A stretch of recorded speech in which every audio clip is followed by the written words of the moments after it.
But one of the things I wanted to just say to kick it off is real early on with Twitter, we noticed that we would gravitate towards it in very important times, specifically in the Bay Area, right after an earthquake. And it was something that we didn't even think about, and we knew instantly that our friends were okay, what was happening with them, and we knew the extent of the quake. And certain things like that started to come to us early on, and we realized that there was something much bigger here with Twitter than just a way to keep up with friends.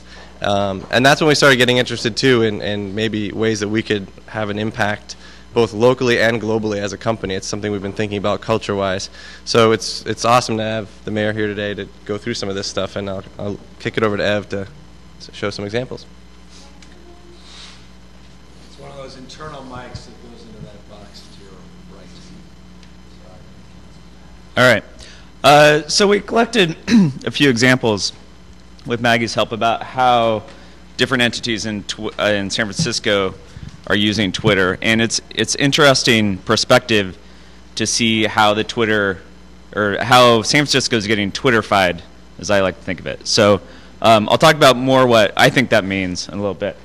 Do you mind if I move this? All right. So first example is how public transit has been using Twitter. SF BART and Caltrain have official accounts where they'll talk about just the status of the trains, which is obviously a useful thing. The Muni Diaries is not an official account, but it's kind of fun account to follow people. That's actually individuals anyone can post to Muni Diaries while riding Muni. It's little community shared feeling. That's true. There's a lot of events and stuff that they tell people about. And they do a lot of retweeting. SF BART like rebroadcasts people's updates about BART and things that they say. And BART is actually advertising Twitter on BART. Yeah. So much bigger category is local businesses. Obviously there are tons of startups and consulting companies and so forth, but I'm particularly interested in the retail businesses, the local establishments that are using Twitter, because these guys have never really used online technologies, at least not to great effect, because they're not online businesses. But with Twitter allows someone like Mission Pie is talking about what new pies they have, and if you're a customer of theirs, getting these kind of updates is interesting and it's valuable. And they've actually told us, or someone affiliated with them has told us, that business has actually gone up 10 to 20% since getting on Twitter, because their customers are more engaged and connected. A bunch of these other examples, and there's many more. I've noticed a trend last night, and many of the examples have to do with beer. I'm not sure what the connection is, but 21st Amendment and Monk's Kettle and Limbic, and there's actually more. But I love these type of businesses on Twitter. And of course you get your arts and attraction, really comprehensive collection of the museums, the symphony, the parks, and the zoo, and all these guys are using it really well and to reach out to the community. The zoo actually promotes it on their homepage, talking about their gorilla contest. Yeah, gorilla contest. And what's fun I don't know if all the people running these accounts know each other, but it's kind of neat because they're talking to each other, so you can see the SF Zoo talking to the Golden Gate Park. Well, that makes sense. They should be friends. Of course, you have the local media, who are all over it. SF Radar, or 7x7 Radar, is kind of neat because obviously it's 7x7 magazine, but Radar is a Twitter-specific publication of theirs where they're just sending out things that are like breaking news around the city. Right. And of course, you have your sports teams, official accounts.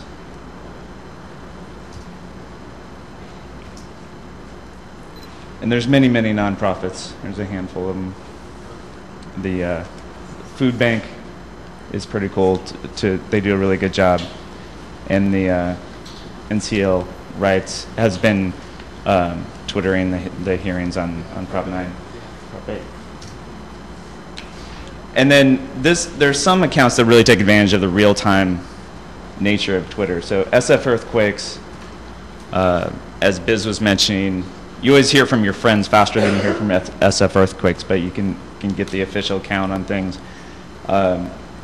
Agent Nano is pretty interesting. They're collecting data from all kinds of sources, news, police scanners, different things. Or Emergency and SF is doing this as well. Maybe they're the ones using police scanners. But they're actually, as things happen, a manhole cover has exploded, they're reporting it via Twitter. So this is information that you can't really get anywhere else, and it's on Twitter because faster than it is anywhere else. And of course, traffic. Then of course you have the people, and I don't know, have you played with Twitter search? Go to search.twitter.com. This will soon be integrated into more of the product, but this is a way you can actually find out what people are saying about any given topic. You want to see what they're saying about the universal health care stuff you did, you can go on there, you can get a gauge of the people. I was just looking at our stats this morning, and Twitter is the fourth largest, or sorry, San Francisco is the fourth largest city on Twitter, but population-wise, it dwarfs all the others. So we get about 2 visits per month per capita in San Francisco, and that's about 4 times the next largest city. And so we tend to think that Twitter makes people, well, what we experience is Twitter makes people better informed, more efficient, and more connected. And so I think this also has there's a network effect. When more people who are related in a community get on Twitter, and we certainly see this in the web and in the blogosphere, more people get on it, then there's increasing effects. So I think what's happening with San Francisco is actually getting Twitterfied to a greater degree than other cities, which means the city itself is getting faster, more efficient, and more connected. And so we hope this continues. That's my whole slide.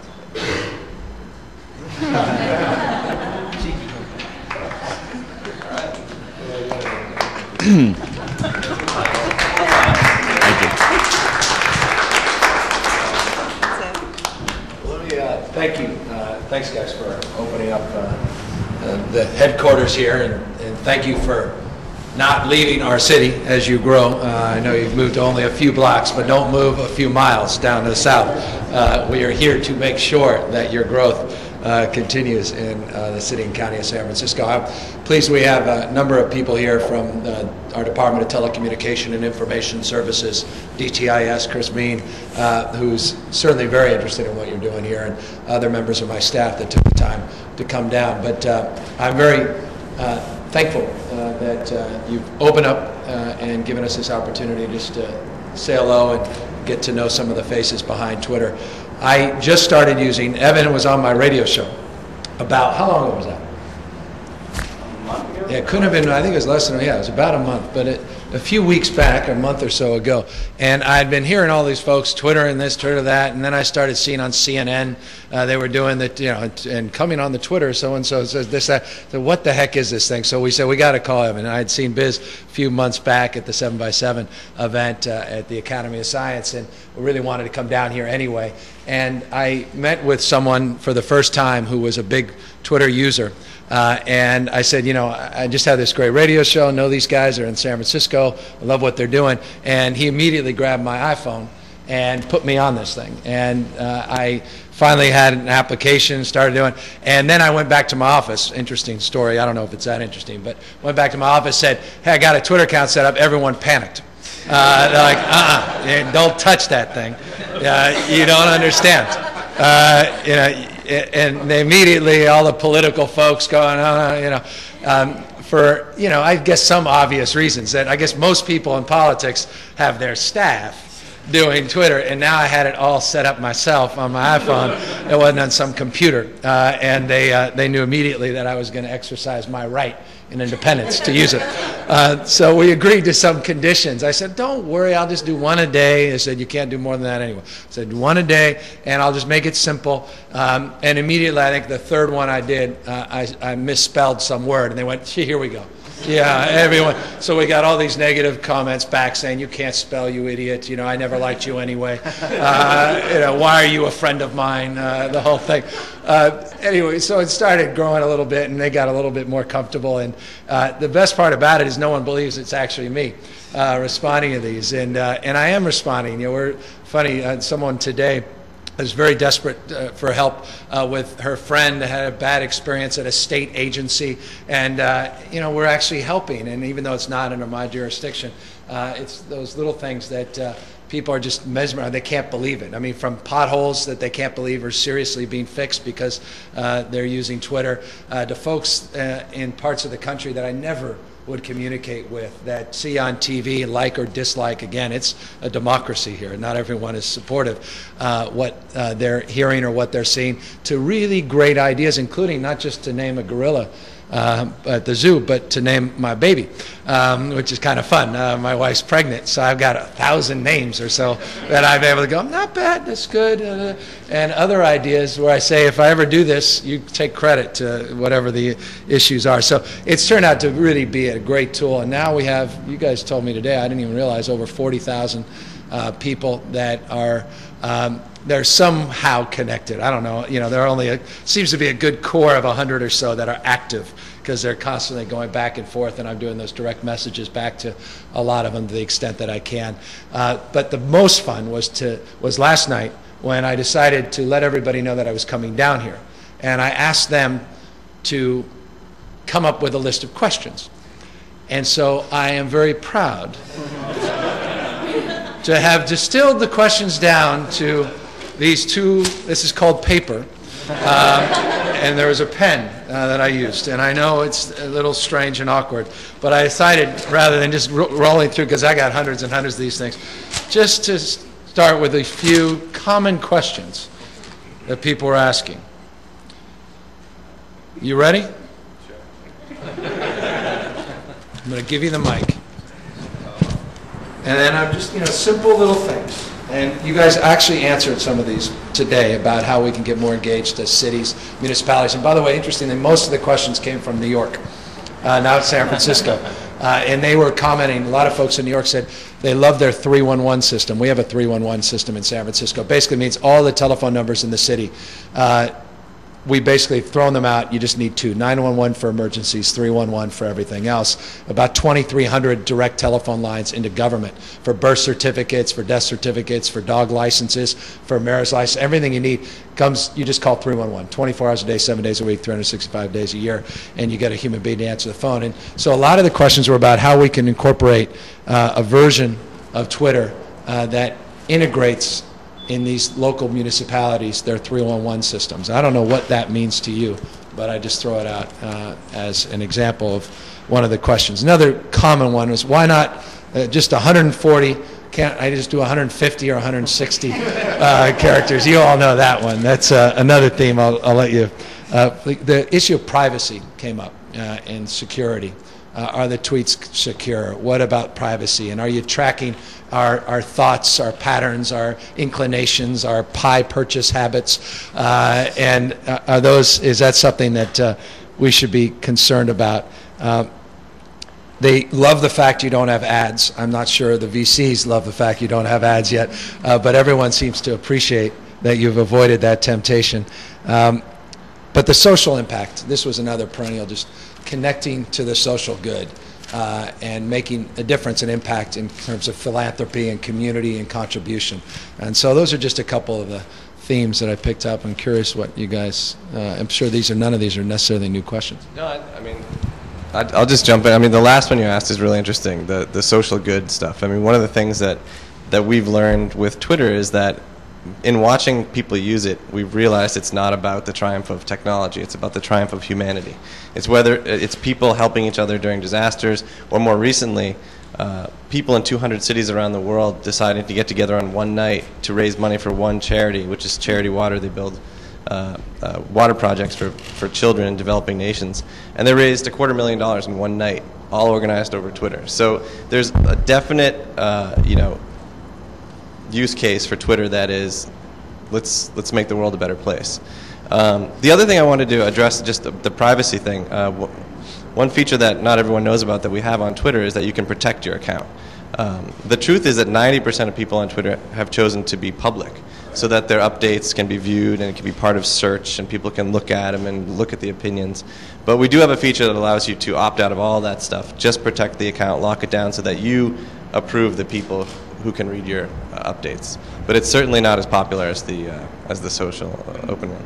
Just add to that, and Twitter, unlike a lot of other things online that are tracking what you do, it's always intentful when you post to Twitter. So you can share whatever you want, but you know what you're sharing. So if you're paranoid about that, then you can dial it back a little bit. And I think people are pretty aware of that now, and they know it's being indexed by Google and other cases. So we take privacy very seriously, certainly in security, and we spend a lot of time making sure people's accounts are protected and investigating suspicious activity. But I think the core of the technology itself is such that it's really up to people what they share. Right. And the issue, people talk about hacking, someone coming in under false pretense as your, how does that work? Is that something just someone figures out your passwords, et cetera? Well, there's a couple of things. In some cases what we're talking about is just impersonation. Like someone comes on and says, "Hey, I'm Gavin Newsom. I'm going for a jog at 2 a.m."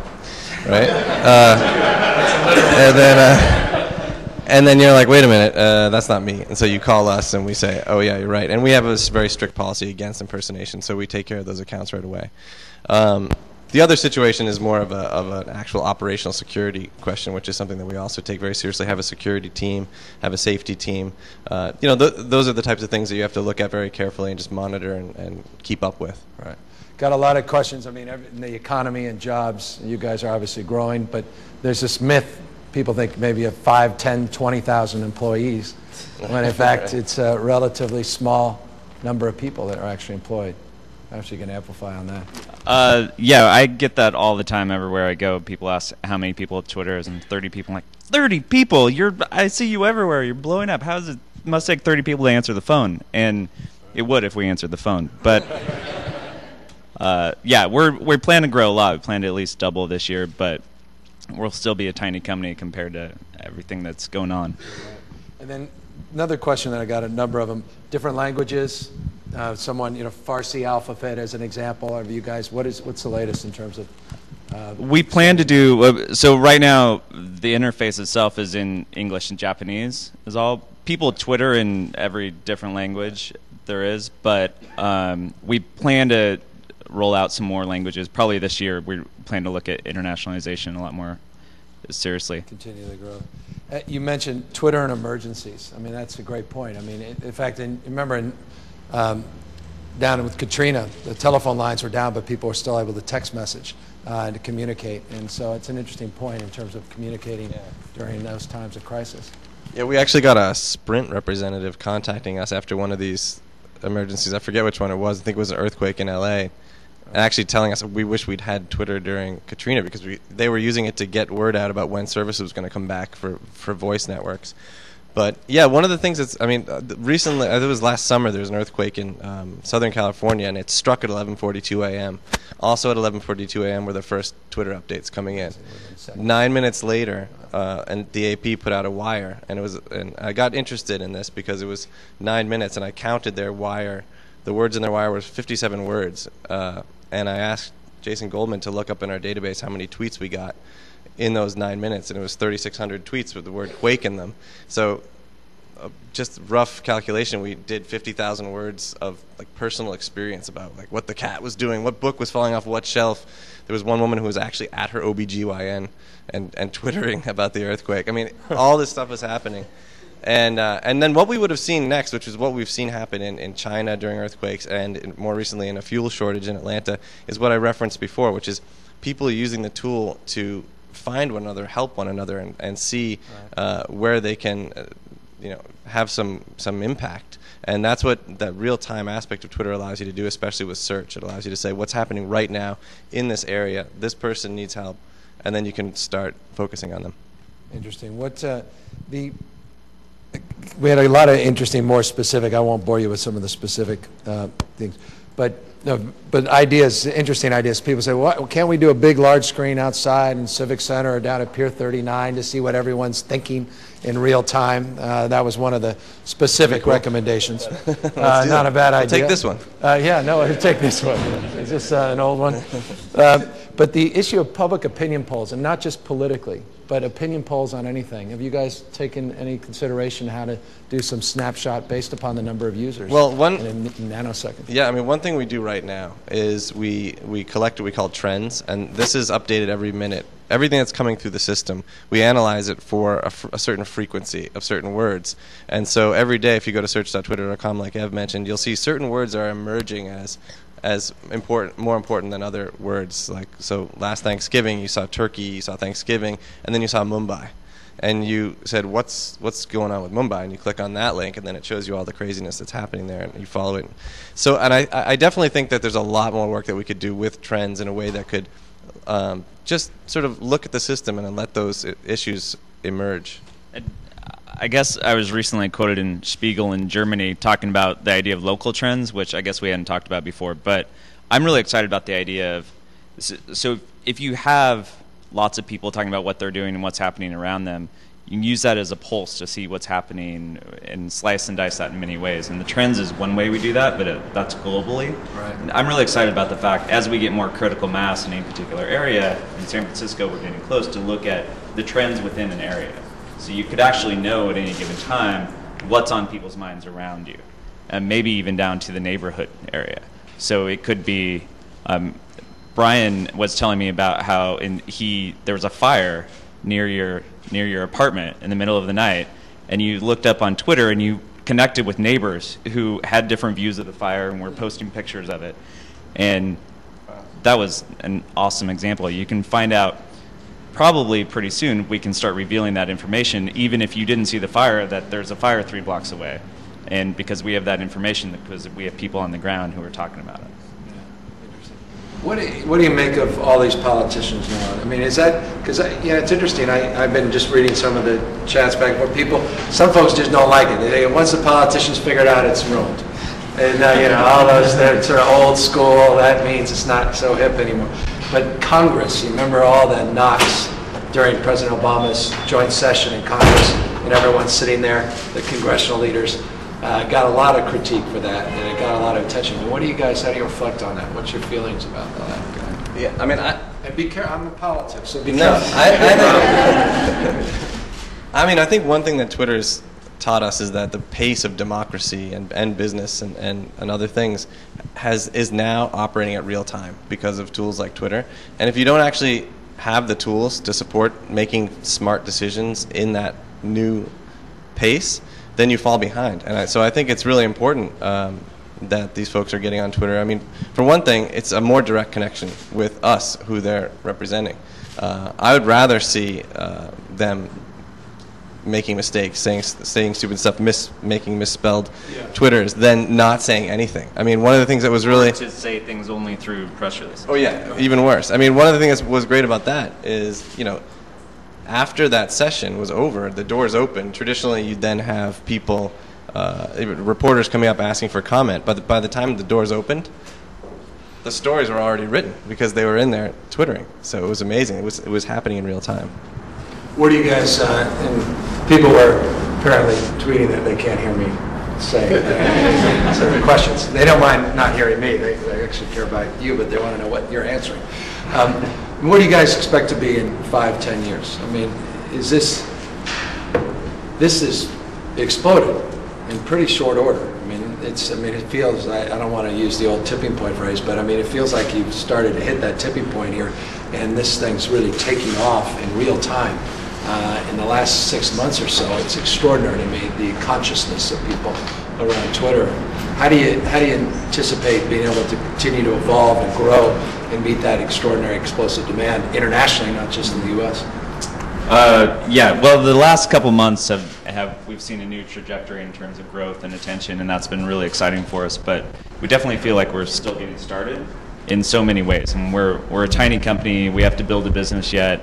There are more people in the world who aren't twittering and we need to get all of them. So we have a ways to go. So and in terms of the technology and the product and what it can do for people, we feel like we're just scratching the surface, and there's so much to explore there. And so we plan to keep doing this, and we pretty confident we can build a sustainable business around it.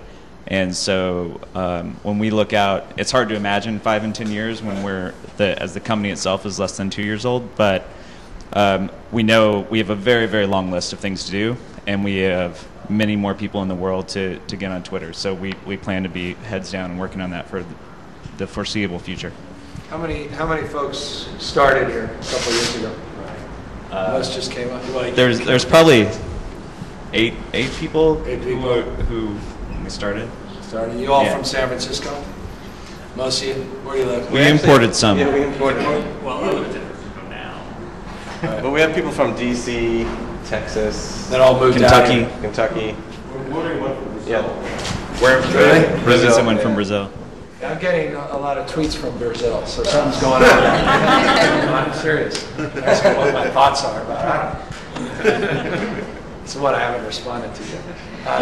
But that's good. So you guys came, which just underscores the importance of companies like yours to a city, to a state, to this country. The idea that you're able to recruit the best and the brightest and recruit the talent is critical. You guys have, you've withdrawn consideration for some companies that look to just write large checks and get you out and move on to the next thing. You guys have not necessarily gone there yet. I don't want to speak. We talked a little bit about that, Evan, on the radio show. But there's a point in time where your backers say, we love you guys, but we've got to get that ROI. Is there concern about that? That you get to a point where you haven't necessarily matured your idea, and all of a sudden now it's in someone else's hands, and they're running in with it in a completely different direction potentially? There's not really a concern of that at this time, partially because we selected our investors very carefully. We selected investors who have that long-term vision, and we've certainly not heard any of that from them so far. And they go back, they'll say the same thing I just said about we think there's a business here, we think there's a long-term business here. And the biggest wins for investors are also the companies. It's not those that sell off in a couple years. It's those that become lasting institutions. Right. It's the Googles and the Ciscos and the Apples that really pay off for investors. So our interests are aligned as far as that's concerned. Yeah, that's a good point. Why San Francisco? An obvious question for a mayor to ask. Well, why did you guys decide to start this company here? You have all these other choices. I imagine it's cheaper to do it in Arizona or some other part of the country. California, they say businesses are leaving. San Francisco's a high-cost place. Why out here? Why in the Bay Area? Well, I think the Bay Area obviously attracts the best and the brightest in terms of our field in technology and the internet. And we specifically have been a San Francisco-based company and plan to stay here in the city just because it's a better place to live. I think it's more interesting. I think a lot of us have worked down in the peninsula, and that's obviously tons of really successful companies there. But we really like being in the city. We like being able to walk to a different place for lunch, and even walk to work, in as my case, or take public transportation. I think it adds a richness to work and to life that you don't get necessarily outside of a city. Yeah. You have anything to add to that? Well, just the stuff that we're talking about today. Being here in the city sort of really plugs us in a lot more than we would be if we were outside of it. We're able to actually talk to you, talk to local organizations, figure out how we can help. And I think the more we get involved with this stuff and the more we find what the successes are, like you said, we could actually replicate the model in other cities, and not just locally, but in the nation and then maybe worldwide. So maybe there's a lot of sort of global impact we can have just by focusing on our local area. And that's something, again, you asked about where were we going to be in 5-10 years. And I think one of the things that's really important to us is culture as a company. So we're 30 people now. If we focus a lot on what it means to be here in San Francisco, what it means to come here and work at Twitter, beyond just a great product and beyond just a comfortable work environment. What other impacts can we have? And then as we grow, that grows with us, and our impact gets greater and greater. And then we're really getting to the point, which Ev is fond of saying, of, let's change the world. But that needs a lot of unpacking to get to. There's a lot of little things, little steps along the way there. Yeah. What do you need from a city? What do you need from the state? What do you fear in terms of government's role, in terms of regulating content or regulating your approach to managing and growing this business? I mean, are there fears of that? How can we screw things up? I'm sure we have yet to.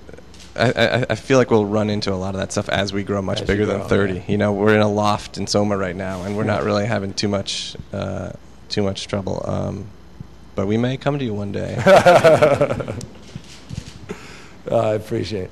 Well, thank you, guys. I didn't mean to put you guys on the spot, but we did try to get some questions from some folks that were interested. I'll leave you the more detailed, complex, technical questions, and there were plenty of those. I didn't even understand half of them. But I, again, just want to thank you for being here in the city. And this, to me, is what it's all about. We've been, for what it's worth, there are 3 core areas that we're focused on in the city, in addition to the kind of work you're doing. One is self-evident. It was made perhaps more self-evident yesterday with President Obama's lifting of the federal ban on stem cell research. You remember that a couple years ago we invested over $18 million in private money to recruit the California Stem Cell Institute here in San Francisco, just a few blocks away, and really looking to build out our life science sector and biotech sector. We're the birthplace of biotech and life science. It all started here, UCSF, with the creation and the initiation of a company called Genentech, which of course has grown, but primarily outside of San Francisco in the Bay Area. So we're trying to get those companies back into the city, and you're seeing a lot of that take shape. There's 49 biotech companies that have moved back in the last couple of years. So that's an area of focus. The other area is digital media, digital arts with Lucas here now, and ILM, with the proximity of the Pixars just across the bay, et cetera. We really are trying to focus WildBrain, these companies, focus energy there, and green tech sector, which to me is, you know, the great trajectory of opportunities in green tech. And that's not just putting photovoltaics on roofs. It's also looking at energy storage, energy generation, energy efficiency, looking at those back office jobs that support the guy that's out there or the woman that's out there putting that wind farm up. And that's an area that's really sort of taken off. But it's all, at the end of the day, about people. And it's about recruiting folks from D.C. and from Brazil, people around the world, because I think that's the only reason, at the end of the day, businesses really want to be here, is because this is where the talent is. Or this is where you're going to have an easier time recruiting talent. Someone that may have a decision to go here or there goes, oh, San Francisco, quality of life. To your point, I was glad to hear you guys say that. This is a place I want to live. This is a place I'd love to grow to raise my family. And so a big part of, I think, what we need to focus on is creating those conditions where you guys can recruit the top talent, where you can feel good about your prospects to grow from 30 to 60 or to 90 people in a short period of time, and to have the opportunity to find the space to do that and the support you can do that. So rest assured, that's my commitment as mayor, and certainly something we're trying to do is create those conditions that support your growth and the dynamic kind of innovation that you guys are offering, which is just great to brag about. I mean, I couldn't be more proud as a San Francisco mayor. I can say, yeah, they're headquartered in our city. You know, when we got Wikimedia to come in, Wikipedia is now here in San Francisco, and you know, Google finally got it right. I give Larry and Sergey a lot of grief when they finally moved in and got 600 employees also down around the corner. Yahoo came in years ago. Microsoft now back into San Francisco, right above the Bloomingdale's. I don't know if many people know that. They're actually right above the new Bloomingdale's site. And so you're starting to see this, this renaissance, sort of Silicon Valley North, and finding the most creative people from Silicon Valley, because they already live here, right? And you know, if you ask Google or Yahoo, they're sending folks down, cost millions of dollars just to ship people down on those big buses. It's much cheaper to do business here. And so it's all about, for me, trying to sort of attract you to this city and to retain all of you, so that you're not just commuting into the city, and continue to grow on what is a legacy in San Francisco of dreamers and doers, of innovators, of entrepreneurs, a city and a region, a state that's always been on the leading and cutting edge of new ideas. I mean, that spirit that sort of generates your quality of imagination and companies like Twitter. So I appreciate very much the opportunity to be down here, guys. I hate to interrupt, but that microphone is not going to the mobile. No, I know. That's going to the Twitter people, which are more important than radio. I'm joking. I know. Well, that's a legitimate point. Yeah. Can I just ask? Yeah. You discussed politics and maybe the upcoming governor's race, but just the future of politics.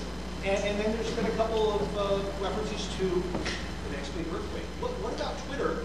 Really fires you up right now. What do you personally think about the future and the good for the whole city? Well, I'm already, look, I happen to think the critique and constructive criticism, as well as the offer of ideas that I get unsolicited and solicited from Twitter already, has made me a better mayor, and I'm just 3.5 weeks into this.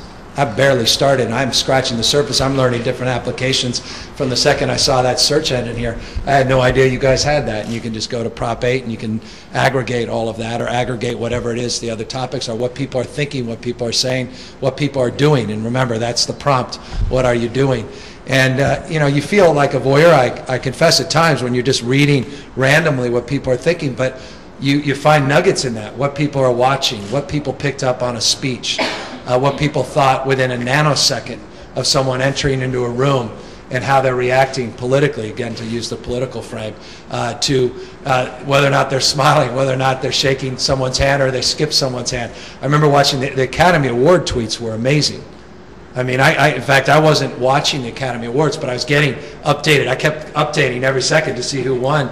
And it was, it's fascinating. And it's, talk about democratizing information in an immediate sense. And when you get people from every conceivable walk of life from all over the country, for that matter, all over the world, communicating on one topic at the exact same time, it's a pretty powerful tool. And helps you align your focus and give you a better sense. You can't run a public opinion poll like that. I mean, it takes weeks and weeks to do a public opinion poll. You randomly dial 500 people, but who has phones at home? And are you randomly, now it's people with cell phones more than the traditional landlines. Who picks up and does those polls and is willing to spend 20 minutes on a poll? Not many of us in this room. So is that a real poll? But folks will do their tweets back and forth because they're already doing text messaging. They already know how to use this technology. So I think it's very powerful and profound, and especially when it comes to this portion of the public safety and earthquakes. That was a big deal in Katrina, that people could communicate, not with their phones, but their text messaging. And I've already seen the application. You referenced LA. This is going to be an incredibly valuable tool for us, but I want to see it extended. You're seeing the zoo use it. You're seeing other city departments use it. That's why I want our head of information service technology here. I really want to see our departments use this technology a little bit more, and I want to see if we can inspire these guys to think about how government, not Democrats or Republicans, but in a completely apolitical way, could sort of drill down and utilize this information in a way that can make us more effective and more responsive. 311 is really a call center, but how do you drill down on that content in a more meaningful way? It's sort of taking it to the next level is what we're really looking for. So I don't think we have a clue the application that could be advanced on this, and that's the exciting part. I think it's limitless. That's why I'm here. So you got a bunch of people talking about, holy crap, we just had this terrible earthquake. But as far as the mayor, I mean, what is that going to get? Rescue help there? You already get it. Look, people are saying holy crap about their potholes, but they're saying it's this pothole on this block, and it got worse 2 days ago. And a lot of times that gets through 311 call center. It gets to me once a week on a Monday, and it may not be specific to that block on Guerrero. I mean, I literally got that this morning, and I, within a minute, I just texted the guy back, and I said, hey, thanks very much, and we sent a crew out there. He may have called 311, they may have sent a crew down, but he was able to talk directly to the mayor. I kind of like that. I know he liked it. Now, if I don't respond to the next 3,000, they're not going to like me much. And that's, by the way, my only fear on this. It's, people actually, when I tweet back, people are saying, don't you have something better to do? I think, well, sorry, I thought you were more important. It's also really important that people can help each other, and that's something that's really, really powerful. I mean, it's one thing to just ask one agency for help, and it's another thing to send out a message that goes maybe to 300 people at once, and those people can motivate and help you out, and we've seen that happen. Yeah, well, that was another one of those sort of charity pushes, but I mean, one really dramatic example is the Berkeley photojournalism student who went to Egypt to photograph protests and found himself missing the protests by a few hours every time. So he asked his friends in Egypt, how do you guys organize and plan these protests? And they said, we're using this thing called Twitter. And he said, okay, great. And so he signed up for it, and he started using it, told friends back home to follow him, people in Egypt follow him. And then, of course, he makes it on time to the protest, and there he is getting these great photos. And suddenly he gets arrested by Egyptian police, thrown in the back of a car. And he's this young kid, Berkeley student. He has his cell phone. They didn't take it away from him, so he thanks Twitter. He sends out a one-word message that just says arrested. And because he's got people back home following him, they understand what that situation is. They call the dean calls a lawyer calls a consulate, and they get him out of that Egyptian jail in a couple hours. And he sends another message called freed. That just says freed. And so, I mean, that's an example of sort of people were helping him out, other people, not some agency. He didn't send a message to, the consulate. He doesn't know that information when he's in the back of a police car panicking. So I think the people helping one another is sort of a huge aspect of this. And like you said, if they can just communicate, if their messages can just get through to one another, there's amazing things that we can do to help each other. And that's why I said I think that Twitter is more about the triumph of humanity than technology. And and the reciprocal thing is I could focus people's, with 40,000 people, a good portion of that actually paying attention, I could focus them on an issue that's important to us. Say, look, we need your help. Come to Project Homeless Connect next 6 weeks trying to get volunteers, or, please write your congressional leader about this issue. This matters greatly to us. Or please be aware of this. No one's really focused on this issue. And we're able to galvanize people and organize them. I mean, just think about my town hall tonight in Oakland. I think half the folks came just on Twitter, the R's for Peace. Said, we'll see you tonight, see you tonight, see you tonight. I didn't have to make a phone call. No one, staff had to do that. It was just done automatically. And this is just beginning to scale. I mean, this is the nascent years of this technology. So thinking about if maybe I could get a brief brainstorm between you guys going about this Twitterification of San Francisco and then maybe other cities, because right now this statistic about the per capita, that's amazing, but it's this wonderful spontaneous thing from the bottom up with a bit of chaos, and the organization seems to be largely through search. What if it became so ubiquitous that you took an interest in making it an official disaster response thing? Would you then have to privilege a Twitter channel, and would Twitter have to somehow privilege a government channel to, let's say, sort out specific disaster instructions or something like that? Or maybe even the infrastructure so that we can still Twitter even after an earthquake? I mean, I'll just jump in right there and say, I think that Twitter is best as a sort of daily tool, and you want to be careful not to say that this is for emergencies, because when you do that, then you kind of, when it finally happens, you're like, what am I supposed to do again? What is this thing? But if it's a regular communication utility that you use on a regular basis, when something does happen, you're familiar with it. So I think that the real thing to do there is to introduce it into the tool set, but not try to focus too much on it, and make sure that you have these very official, very dependable, built for emergency systems that you can rely on, and then you add Twitter in as a bonus and as a way to get connected with other people. Twitter becoming a channel like that. We would have an interest in it being used in that way. I just don't think we'd want to. Yeah, just to build a system like that, though, you focus on really different things, and we're not to the level yet where we want to say, yes, depend on Twitter for emergencies. And we think it's... No. I was talking like years out. Years out, potentially. We wouldn't rule it out, but there are also people who are really focused on building emergency response and information systems that... It's likely, yeah, for brainstorming about way out. One of the things that's been really important for Twitter has been our APIs and all of the development that's going on top of our open infrastructure. And so I wouldn't be too surprised to see someone building a interesting emergency response project on top of Twitter, leveraging our infrastructure, and then they're focused specifically on the emergency use case instead of us.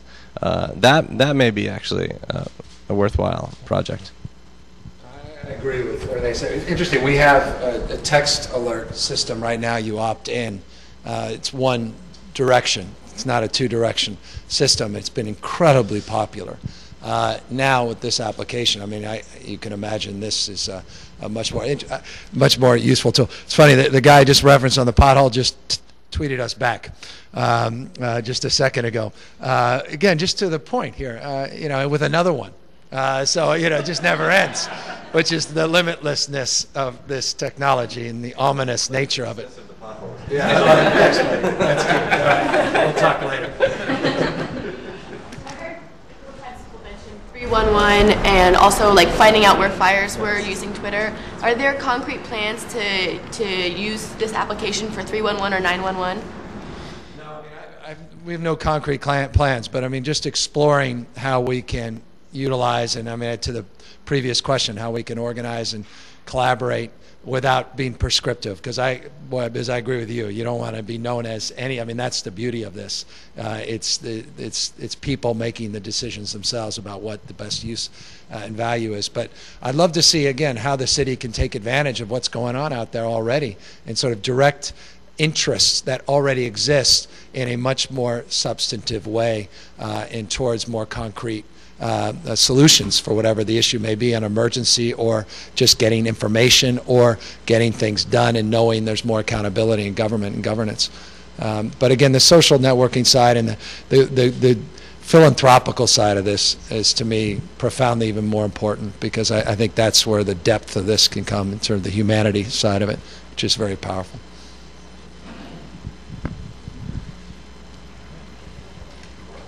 Well, I think you guys are off the hook. Right. Thanks so much for allowing me down here, and thanks for allowing me to ask you guys more questions in this forum. I appreciate it. Very kind. Thanks so much. Thanks, guys.